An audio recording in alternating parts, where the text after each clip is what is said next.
오늘 창세기 42장 1절부터 8절 말씀 읽었습니다. 기근 속에서의 은혜라고 하는 제목으로 함께 은혜를 나누고자 합니다. 본문에 나타난 하나님께서는 모진 흉년도 우리들에게 허락을 하시지만 우리 하나님께서는 그 가운데에서도 피할 길을 열어주시고 또 우리를 인도하신다라는 사실입니다. 여러분, 하나님은 그래서 오늘 여기 본문 말씀을 보면 기근을 축복으로 또 광야에서 생명의 만남을 그렇게 허락을 하십니다. 그리고 하나님의 백성들에게 하나님이 늘 함께 하시고 인도하신다는 사실을 경험할 수 있는 거예요. 오늘 여기 본문 말씀 보면 온 땅에 기근이 아주 심했습니다. 그건 뭐 이스라엘 땅만이 아니라 온 애굽 땅에 다 기근이 있고 그 일대의 모든 지역이 지금 기근이 있었던 거예요. 바로가 꿈을 꾼 것처럼 7년은 대풍년이 있었고 그 다음 해부터 이제는 다시 7년 동안 아주 극심한 기근이 이제 온 땅에 임했던 겁니다. 그래서 이제 이 기근이 임하면 먹을 것이 없으니까 얼마나 힘들겠어요. 정말 고생하고 힘들고, 그래서 참 그 가난 속에서도 하나님을 바라볼 수 있는 그런 상황을 경험하게 되는데 이게 뭐 쉬운 일이 아니잖아요. 요즘 참 별로 좋지 않은 소식들이 많습니다. 이태원 사고하며 또 이제 북한에서 미사일을 도발하며 나라가 너무도 어지러운데 그래도 또 좋은 소식이 하나 있죠. 봉화 광산에서 광석더미가 무너져 가지고 매몰되어 있던 두 분이 아주 건강하게 이렇게 구출된 것을 보면서 너무 감사했습니다. 참 지하 그 땅속 깊은 곳 190m 되는 그 깊은 곳에서 9일 동안 이렇게 버틴다는 건 그건 보통 어려운 일이 아니죠. 밖에서 기다리는 가족들이나 또 그 안에서 이제 기다리는 그 매몰자나 얼마나 힘든 시간이겠어요. 근데 그 힘든 시간을 이겨내고 이제 참 서로 만나서 이렇게 부둥켜 안고 참 감사할 수 있는 그런 때가 있다. 참 감사한 일이죠. 오늘 여기 본문 말씀에서도 지금 가나안이라고 하는 이 기근, 가나안 땅의 기근이라고 하는 상황은 가나안만이 아니라 정말 온 세상이 타들어가는 그러한 기근이었어요. 근데 이 기근의 상황이 야곱의 가족들을 만나게 하고 야곱의 가족을 다시 화합하게 하는 그런 하나님의 선하신 일을 계획하시고 그 일을 이루어 가시는 그런 과정을 오늘 말씀을 통해서 볼 수 있습니다. 여러분, 오늘 말씀을 통해서 하나님을 더 가까이 하시고 기근 속에서도 하나님께서는 은혜를 베푸신다는 사실을 여러분 다시 한번 확인해 보시기를 바랍니다. 오늘 말씀은 요셉이 이제 총리가 되어서 이제 8년째 되는 그런 해입니다. 7년 동안 풍성한 수확이 있었습니다. 그래서 이제 8년째 되는 해에는 이제는 가뭄이 시작되는 아주 흉년이 극성을 부리는 그런 때입니다. 이거 얼마나 기근이 심했으면 온 땅, 특별히 이 애굽 땅만 기근이 있는 게 아니라 가나안 땅의 야곱의 가정까지도 기근이 임했던 거예요. 근데 곡식이 없잖아요. 근데 애굽에는 곡식이 있다는 말을 듣습니다. 그래서 이 무기력하게 앉아있는 아들들에게 야곱이 아들들에게 얘기를 합니다. 애굽에 가서 곡식을 구해와라. 그러면 우리가 살고 죽지 않는다. 그래서 곡식을 구해와라 하는 거예요. 그럼 곡식을 구해와라 하는데 지금 왜 곡식을 구해라 합니까? 먹고 살려고 하는 거예요. 지금 생명 부지를 위해서. 근데 망설이고 있어요. 이 야곱의 아들들이 망설여요. 거기까지 가기가 쉬운 게 아니잖아요. 지금은 가뭄이 들어서 온 나라, 온 땅이 가뭄 때문에 지금 너무 힘든 거예요. 그래서 가는 길, 오는 길도 힘들 뿐만이 아니라 가는 길에는 곡식을 사야 되기 때문에 돈을 가지고 가야 되잖아요. 지금처럼 뭐 그렇게 안전합니까? 고개를 넘어갈 때마다 강도떼를 만나고 그러잖아요. 우리 시골에서도 사오고개라는 게 있어요. 우리 고모네 집 가려면 사오고개가 있는데, 사오고개는 4명 내지 5명이 넘어가야 강도를 안 만나는 그런 고개. 혼자 갔다가는 두들겨 맞고 다 뺏기고 그런다고 그래서 사오고개라고 그랬어요.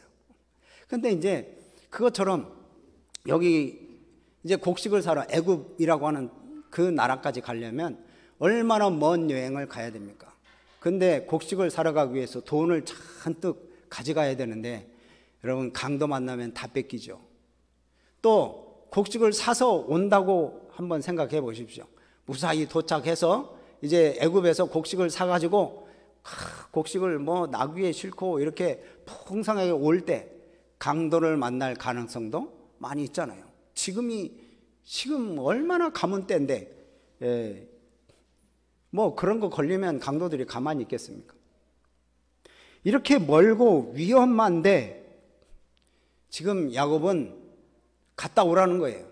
왜요? 앉아서 굶어 죽으나 가서 어떻게 음식을 어떻게라도 사오면 되지 않냐, 이 곡물을. 그래서 이제 사오라는 거예요. 생명 유지하는 일에 망설이거나 머뭇거릴 여유가 없는 거예요. 이것보다 더 중요한 게 없고 더 가치 있는 게 없어요. 그래서 다른 방법이 없는 겁니다. 그래서 이제 애굽으로 보내요. 참 이렇게 보면 하나님의 이 때, 하나님이 계획하신 그 때를 우리가 한번 생각해 볼 수 있어요. 야곱 가정을 만나게 하시는 때, 또 야곱 가정이 서로 만나서 회복의 기회로 전환되어지는 그 때를 하나님께서는 아주 치밀하게 계획을 세우고 계셨던 거예요. 요셉이 노예로 팔려서 보디발의 집에서 이렇게 훈련을 받고 시험을 당하기도 하고 감옥에 갇혀서 또 그곳에서 인내를 배우기도 합니다. 결국에는 애굽의 총리로 이렇게 세워주시죠.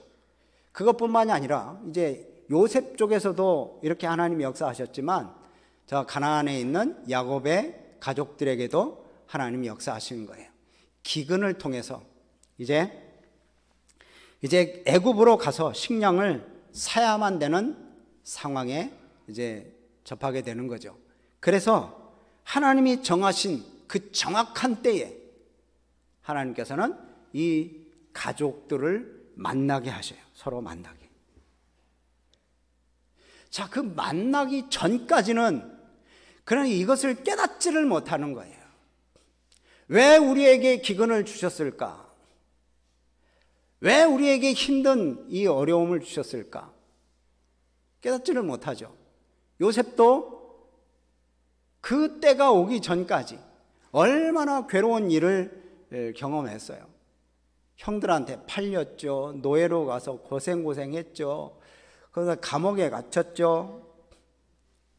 진짜 하나님께서 이렇게 가족들을 다시 만나기까지, 거기까지는 이 야곱의 가족들은 그 모든 삶이 절망이고 죽음으로 나아간다고 생각했을 거예요. 왜냐? 이렇게 살아가는 모든 일들이 삶에 피폐해지고 결국 가는 길은 죽음의 길인 것 같고, 그래서 먹고 살기에 절박한 그런 때가 되어버렸으니까 얼마나 힘들어요. 그래서 이 환란이 있을 때는 딱 한 가지만 갈 수 있어요. 한 길. 여러 길을 바라볼 수도 없어요. 딱 한 길, 살 수 있는 길, 그 길만 가는 거예요. 그래서 지금 애굽을 향하여 곡식을 사러 가잖아요. 그 길밖에는 없는 거예요, 지금 현재. 여러분, 하나님은 다른 데 바라보는 걸 원하지 않으세요. 하나님만 바라보기를 원하십니다. 다른 데 끼웃끼웃하면서 성실하지 않게 살아가는 걸 바라시지 않고 믿음으로 하나님만 바라보고 성실하게 살 때 하나님께서 막다른 골목으로 몰아가시기도 합니다. 그래서 다른 곳 못 보게 막다른 골목으로 몰아가셨는데 그 막다른 골목을 따라가다 보니까 결국은 구원받는 외길, 그 외길이 나오는 거예요. 여러분, 요셉도 그러잖아요. 요셉도 그 막다른 길로 가다가 결국은 총리가 됐고, 이 야곱의 가족들도 그 막다른 길, 정말 이 기근 속에서 갈 수밖에 없는 그 애굽으로의 길을 가는 그 과정 속에 요셉을 만나고, 또 요셉은 형들을 만나고, 나중에는 아버지를 만나고 부모를 만나는 거예요. 여러분, 육체의 생명을 구하기 위해서, 이렇게 살기 위해서 위험을 감수해야 하듯이 우리의 영원한 생명, 우리의 영적인 생명을 위해서는 더욱더 큰 대가를 치를 수도 있습니다. 더욱더 큰 대가를 치루어 주신 분이 우리 하나님이십니다. 우리 하나님께서는 우리를 살리시고 우리에게 영원한 생명, 새 생명을 주시기 위해서 우리 예수 그리스도의 생명을 주셨습니다. 그럼 물건의 가치는 여러분 뭘로 따집니까? 이 마이크의 가치는 얼마예요? 마이크를 얼마에 샀다. 이게 10만 원이다. 그럼 10만 원어치의 가치를 하는 겁니다. 이 강태상을 100만 원에 샀다. 그럼 100만 원의 가치를 하는 거예요. 우리의 생명은 얼마의 가치입니까? 예수님의 생명의 가치를 우리는 가지고 있어요. 이 생명을 구원하려고, 우리에게 영원한 생명을 주시려고 예수님은 자기의 생명을 주신 거예요. 우리는 이 생명을 받은 자답게 과연 살아가는가?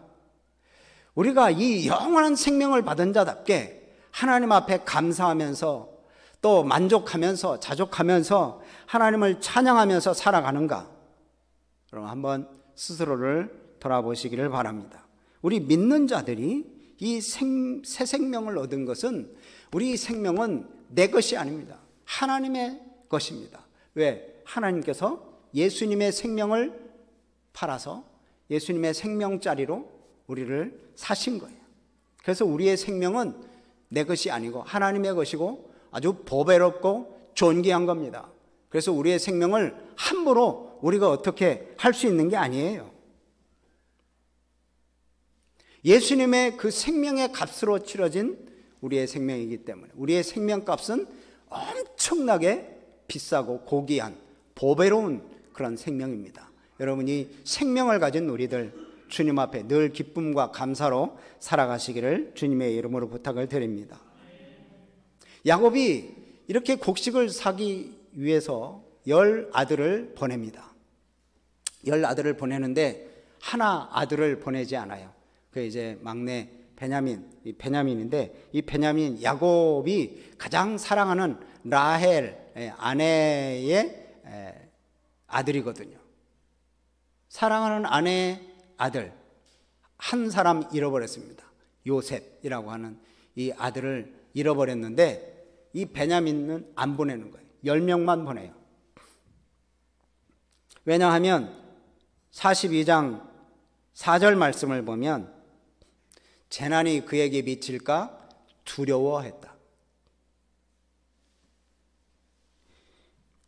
야곱은 아직도 하나님께 모든 것을 맡기지 못했어요. 자기가 의지하는 게 있어요. 자기가 붙잡는 게 바로 이 베냐민이라는 아들이에요. 요셉이 사라졌고 이제는 베냐민밖에 없는데 이 베냐민을 놓칠 수는 없다. 베냐민에게 여기서 무슨 재난이 닥치면 안 된다. 나는 이 베냐민만큼은 내가 붙잡아야 되겠다라고 생각하는 거예요. 시편 37편 5절 말씀 보면 내 길을 여호와께 맡기라. 그를 의지하면 그가 이루시고 내 의를 빛같이 나타내시며 내 공의를 정오의 빛같게 하시리라. 아멘. 하나님 앞에 맡기면 하나님께서 밝히 그 길을 인도하시고 밝히 보여주실 텐데, 이 야곱은 지금 하나님 앞에 맡기지를 못해요.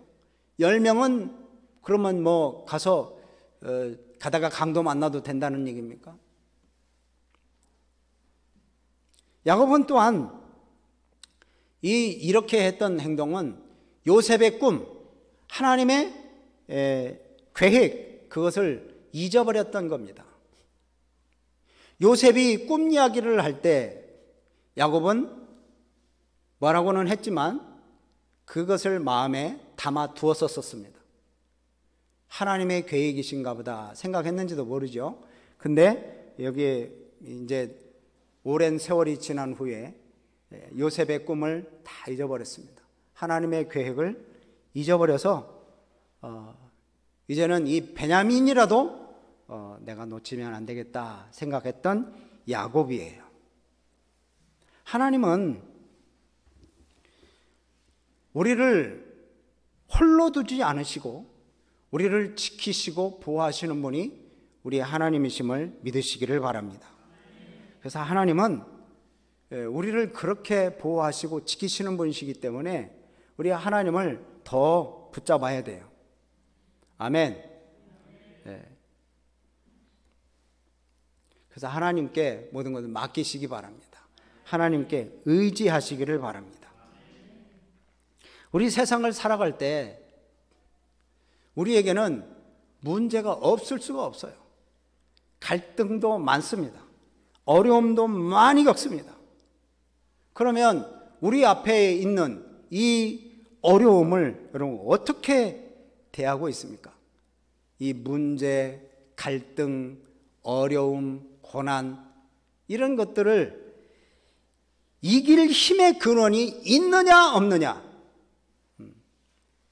그 힘의 근원, 이길 힘의 근원은 누구에게 있어요? 하나님 우리 아버지께 있습니다. 하나님 아버지께. 하나님 아버지, 그분은 우리가 충분히 의지할 만한 분이십니다. 아들을 아낌없이 우리를 살리기 위해서 내어주신 분이 우리 하나님이시잖아요. 그래서 인생의 그 어려움 속에 우리 하나님을 의지하면 우리 하나님께서 우리를 인도하시고 보호하시고 우리를 지켜주실 줄로 믿습니다. 이렇게 이 온 땅에 기근이 임했을 때 이 기근의 위협 앞에 인생은 나약하기 짝이 없어요. 굶어 죽어야 되는 상황인데 지금 곡물을 사러 애굽으로 가야 됩니다. 애굽으로 가는 것도 이것도 위험천만한 일입니다. 그러나 그 험한 인생길에도 하나님의 인도하심이 있고 하나님의 섭리가 깔려 있다는 사실을 우리는 믿으셔야 됩니다. 요즘 다니엘 기도회가 좀 계속 진행 중에 있죠. 어제 전은주 전사님이 이렇게 나오셔서 간증하시면서 이렇게 말씀하시는데, 내가 힘들 때 하나님은 뭐 하셨습니까? 뭐 그런 하소연도 많이 했다고 그래요. 여러분, 우리 힘들 때 하나님은 뭐 하셨습니까? 하나님은 저 멀리 계십니까? 하나님은 우리와 함께 계시는 거예요. 우리를 도와주시고 그때도 우리와 함께 하시고 그때도 우리를 사랑해 주시고 변함없이 우리를 인도해 주시는 분이 바로 우리 하나님이십니다. 오스왈드 샌더스라고 하는 사람이 자기 꿈 이야기를 하죠. 어느 날 꿈을 꾸는데 주님과 함께 걸어가는 그 길이 너무도 행복하는 거예요. 자, 펼쳐진 그 모래사장에서 주님과 함께 걸어갈 때 이 걸어가는 발자국이 너무 참 좋은 거예요. 뒤를 돌아보니까 두 발자국이 걸어가요. 하나는 내 발자국, 하나는 주님 발자국. 근데 너무 내가 괴롭고 어려운 인생을 살아가는데 너무 힘들어요. 그걸 되돌아보니까 발자국이 하나밖에 없어. 주님은 어디 가셨어요? 그래서 이제 원망합니다. 주님, 내가 이렇게 힘들 때 주님 어디 가셨었습니까? 그러니까 주님이 그러시죠. 내가 너와 함께 했다. 너의 어려움이 있을 때 내가 너를 도왔다. 내가 너를 지켜주었다. 그 발자국은 내 발자국이다. 내가 너를 업고 간 발자국이다. 이 오스왈드 샌더스라고 하는 사람이 그런 글을 남기죠. 여러분, 때로는 하나님께서는 우리에게 다른 문은 다 닫아놓고 좁은 길, 좁은 문만 하나만 딱 열어놓으신 것 같은 그런 생활이 우리에게 있을 수도 있어요. 그래서 우리는 때로는 불평을 많이 하죠. 하나님, 왜 이렇게 좁은 문만 열어놨습니까? 좀 넓은 문, 넓은 길로 좀 갈 수 있도록 좀 해주시지. 내가 너무 고통스럽습니다. 그러나 그 길을 걸을 때, 주님과 함께 걸을 때 그 길이 생명의 길인 줄 믿으시기를 바랍니다. 오늘 본문 말씀에서 아주 요셉과 현들의 만남은 우연이라고 보다는 너무도 치밀하게 잘 진행된 그런 만남이 있습니다. 그 시마다 때마다 하나님은 간섭하시고 개입하시고 하나님의 섭리의 손길로 인도하시는 거예요. 여러분, 우리가 오늘 제목처럼 이 본문 말씀처럼 우리가 이 야곱 가족들처럼 기근 속에서 있다 해도, 어려움 속에서 너무 힘들고 지친 그런 상황에 있다 해도 하나님은 그 속에서도 은혜를 베풀어 주시는 하나님이심을 믿고 모든 것이 하나님의 은혜입니다 라고 찬양할 수 있는 우리 성도님들이 다 되시기를 바랍니다. 그래서 하나님께서 우리의 역사의 주인이 되시고 또 역사를 인도하시는 그런 인생의 주인임을 고백하면서 주님의 말씀에 귀를 기울이고 그 말씀대로 순종하면서 살아가는 우리 성도님들이 되시기를 주님의 이름으로 축복합니다. 아멘. 기도하겠습니다. 하나님 아버지, 감사합니다. 주님 앞에 엎드려 지나간 날들을 돌아보며 생각나는 모든 것들을 하나님 앞에 회개합니다. 꺼리낌 없이 이제는 주님 앞에 나아갈 수 있게 하시고 은혜의 보좌 앞에 나아가며 주의 영광을 위해서 살게 하여 주시고, 우리 앞에 놓인 가시밭길 같은 길이 있다 해도 복음과 생명을 향한 기름을 깨닫고 예수님과 함께 믿음으로 승리하며 살아가게 하여 주시옵소서. 예수님의 이름으로 기도하옵나이다. 아멘.